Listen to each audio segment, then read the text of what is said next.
भाई just imagine एक बंदा जिसके 7 बैकलॉग्स आए हैं कॉलेज में और जिंदगी ने उसकी मार रखी है। उसके माँ बाप उसके बिल्कुल सपोर्ट नहीं करते और उस बंदे को कोई आइडिया नहीं है कि उसे लाइफ में करना क्या है। फिर भी उसने हिम्मत करके अपने पैशन को फॉलो करने की कोशिश करी, but that plan also didn't work out. That same person was me आज से 7 महीने पहले। बट एक दिन ऐसे ही इंस्टाग्राम पे रैंडमली स्क्रॉल करते हुए एक अपॉर्चुनिटी दिखी, वी आर हायरिंग। और पता नहीं क्यों अंदर से आवाज आई कि यार एक बार ट्राई जरूर करना चाहिए यहाँ पे।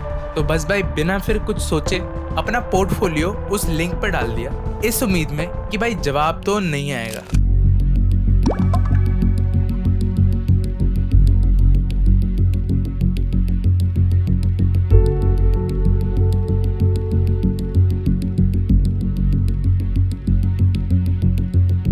आई एम गोइंग टू मुंबई।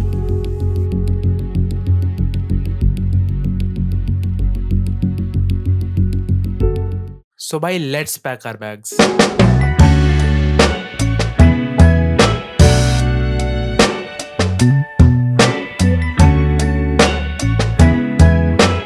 भाई मेरी 3 दिन बाद फ्लाइट है, तो मेरे दोस्तों ने मुझे कहा कि भाई अगले 2 दिन जो तेरे हैं वो सिर्फ हमारे हो गए अब, और उसमें तू सिर्फ हम लोगों के साथ घूमेगा। तो मैंने कहा ओके जी।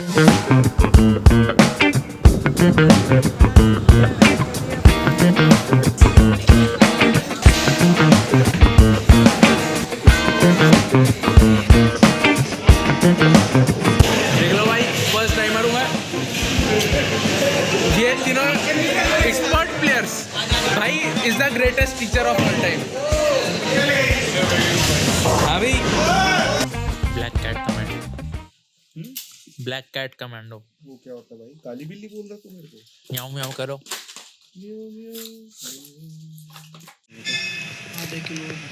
आधा किलो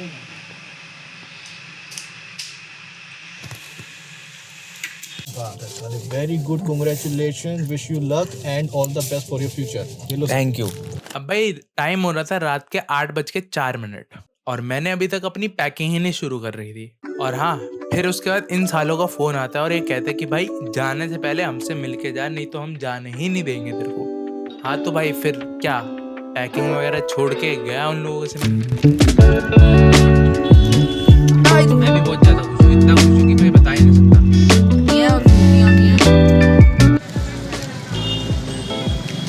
ये मिलने आया हूँ। राघव भाई चला जा, चूस ले फिर। चलो भाई, चलो भाई, चलो हाँ भाई, चलो तुम लोग भी पहुंचो, आराम से आना, बहुत चीज़ हो रही है भाई। पैदल है भाई। चलो भाई, अब मैं वापस आया हूँ, खाना वाना खा लिया है। अब ये अपना वो बैग है वो पैक करना है, तो ये अब फटाफट से डालते हैं हम सामान। ये हैंड बैग है जो लेकर जाना है, बाकी ट्रैवल बैग हो गया। बस एक उसके अंदर ये पानी की बोतल डालनी है, ये थोड़ी सी बड़ी सी है तो इसलिए। अब भाई पैकिंग तो मैंने कर लिया है, अब मैं तुम लोगों से ना कुछ 1 to 1 बात करना चाहता हूँ, तो ज़रा पास आ जाओ।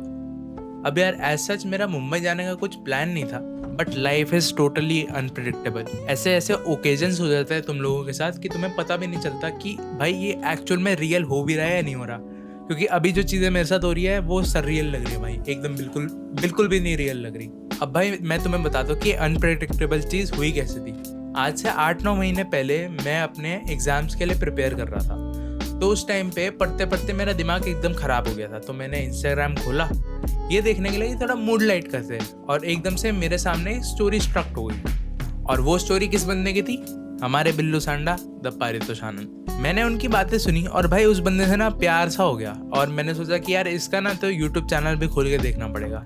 यूट्यूब खोला, उनका चैनल सर्च करा, 1 वीडियो 2 वीडियो देखते देखते 1 महीने के अंदर अंदर मैंने उनकी 300 वीडियोस देख ली, सारी की सारी वीडियोस देख ली। भाई मैं कॉलेज के एग्जाम्स के लिए पूरा दिन पढ़ता था और रात को 4-4 घंटे सिर्फ उनके व्लॉग्स देखता था। ऐसा क्रेजी सा माहौल कर दिया था उन्होंने, ठीक है। क्योंकि भाई वो फेज़ ना मेरी ज़िंदगी का सबसे डार्केस्ट फेज़ था, और उस टाइम पे ना सिर्फ वही एक ऐसा इंसान था जो मेरे चेहरे पे मुस्कान ला सकता था। क्योंकि मेरे 7 बैकलॉग्स आए थे मेरे कॉलेज में, प्लस मेरी एजेंसी भी बंद हो गई थी, क्योंकि मेरे घर वालों ने मेरे को बिल्कुल मना कर दिया था कि अब सिर्फ पढ़ाई पे फोकस करो और एजेंसी वगैरह बंद कर दो।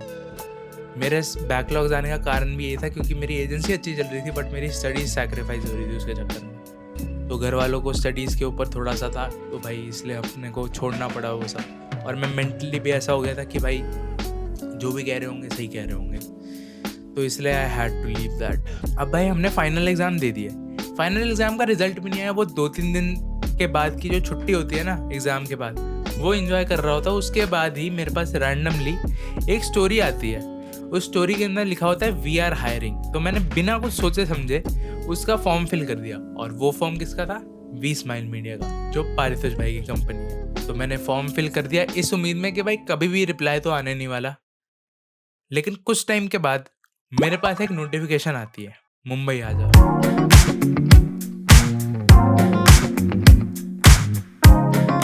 यहाँ जाना है। Okay, bye bye bye bye. अपन गए प्लेन बोर्ड करने के लिए। अपनी जो फ्लाइट थी उसका बैगेज अलाउंस सिर्फ 15 किलो था और मैं बैग भर के ही 18 किलो का लेकर जा रहा हूँ। तुम देख रहे हो, स्टडपंती देख रहे हो। अब एयरपोर्ट पे जाके वो एयरपोर्ट वाले भैया इतने बढ़िया थे कि उन्होंने मेरे को जाने दिया बिना कोई एक्स्ट्रा अलाउंस करके। तो मैंने सोचा अगली बारी सेम फ्लाइट ही बोर्ड करेंगे। मैं फ़्लाइट का नाम अभी नहीं लूँगा, सेम फ्लाइट बोर्ड करेंगे, सेम कंपनी की, क्योंकि ये अलाउंस दे देते हैं जाने के लिए, पैसे नहीं लगे मेरे। तो मैं अपना 3-4 हज़ार रुपये का नुकसान होने का बच गया और फिर हम फ्लाइट में बोर्ड हो गए। चलो भाई, अपना चेक इन वगैरह हो गया, सीट वगैरह काफ़ी इजीली हो गया। मैं पहली बार आया हूँ तो सही है, सब बढ़िया है। हम गेट की तरफ जा रहे हैं। मेरे को ज़रा किसी से पूछना पड़ेगा कि कौन से गेट पे जाना है। अच्छा, वहाँ पे लगा हुआ है। चलो भाई चलते हैं। भाई तुम्हारा भाई आ गया एयरपोर्ट पे। बिल्लू सामने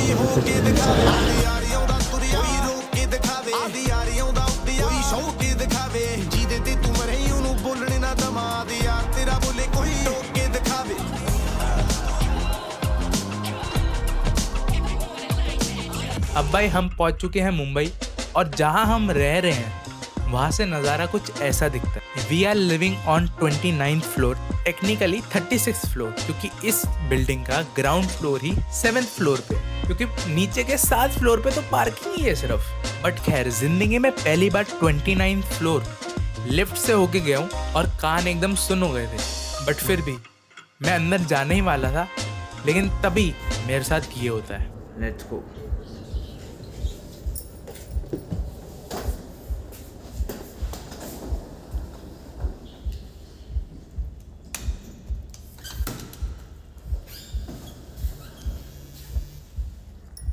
अब भाई उस टाइम पे मेरी इतनी फट चुकी थी कि मैं रिकॉर्ड ही नहीं कर पाया जब मैं अंदर जा रहा था। मैं पहली बार जब पारितोष भाई से मिला तो मैं एकदम फ्रीज हो चुका था और मैं वहाँ पे सबसे छोटा था। मैं भाई 19 साल का लौंडा अपने घर से 1000 किलोमीटर दूर आके अनजान लोगों के साथ रहने के लिए आया हूँ और मुझे बिल्कुल डर नहीं लग रहा, क्योंकि मेरे को ऐसा लग रहा है कि मैं अपने बड़े भाई के साथ रहने के लिए आया हूँ।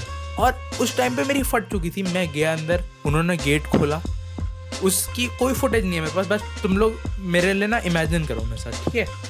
तो उन्होंने गेट खोला, मैं अंदर गया। अंदर जाके भाई मेरे को, मैं बचक्का भाई, इतना बड़ा आदमी बुल्लू सांडा के साथ मैं मिल रहा हूँ। भाई साहब क्रेजी हो गया, क्योंकि वो भाई 25 साल के हैं, वो मेरे से बहुत बड़े हैं, आइडल है मेरे, ठीक है। उनके मैंने पैर छुए, उन्होंने मेरे को मना कर दिया। फिर मैंने उनके यहाँ गले मिले, 1 मिनट तक हम आराम से ऐसे गले मिल रहे कि भाई पता नहीं क्या कुंभ के मेले में 2 भाई मिल गए वापस, ऐसा सीन था। तो बहुत बढ़िया मूवमेंट था भाई मेरी ज़िंदगी का, अभी तक एकदम दिमाग में मेरे चल रहा है। तुम भी इमेजिन करने की कोशिश करना मेरे को। फिर उसके बाद मैं मिला याब भाई से, आकाश भाई से, ओम भाई से, शुभांग भाई से। फिर रात को आते हैं हमारा ग्रैंड मास्टर चेतन देसाई भाई के हाथ में लगी हुई थी हम, और मेरे हाथ में भी लगी हुई थी उस दिन। तो हम दोनों ने हैंडशेक करे and that's how I met brothers for life उस दिन। अब भाई कभी कभार मैं ना ऐसा सोचता हूँ कि भाई मैं 19 साल का था और 19 साल की उम्र में मैं मुंबई जैसे इतने बड़े शहर में चला कैसे गया। बट मुझे ऐसा लगता है कि भाई इट वॉज डेस्टिनी, मुंबई जाना था तो चला गया, ठीक है। तो उसको मैं भी नहीं बदल सकता, तुम लोग भी नहीं बदल सकते। और मैं ट्रूली ग्रेटफुल हूँ भगवान का कि उन्होंने मेरे को ये अपॉर्चुनिटी दी कि मैं वहाँ पे जा पाया, इतने बढ़िया बढ़िया लोगों के साथ कनेक्ट कर पाया, और वो मेरी लाइफ की एक कोर मेमोरी बन चुकी है अब।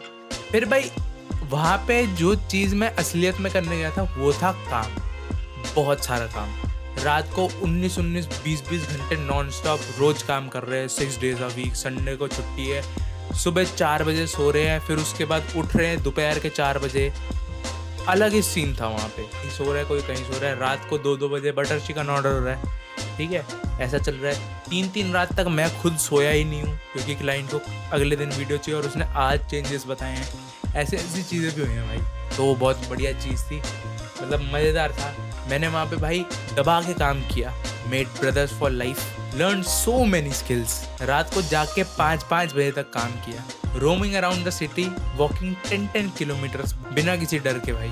अपने बचपन के बेस्ट फ्रेंड से भी मिल गया है मैं, गणेशा, ये मेरे साथ हमेशा रहते हैं। Meeting the 1% of content creators in India, working with them, learning ample of things and making the real connections. ऐसे भाई अपने ड्रीम ट्रिप का एंड होता है। इसकी भी अपनी एक स्टोरी है कि मुंबई से दिल्ली में वापस आया क्यों, और वो काफ़ी ज़्यादा इंटरेस्टिंग है। मेरा बिल्कुल प्लान नहीं था वापस दिल्ली आने का, मेरा प्लान था मुंबई के अंदर ही रहने का, वहीं पे सेटल डाउन होने का।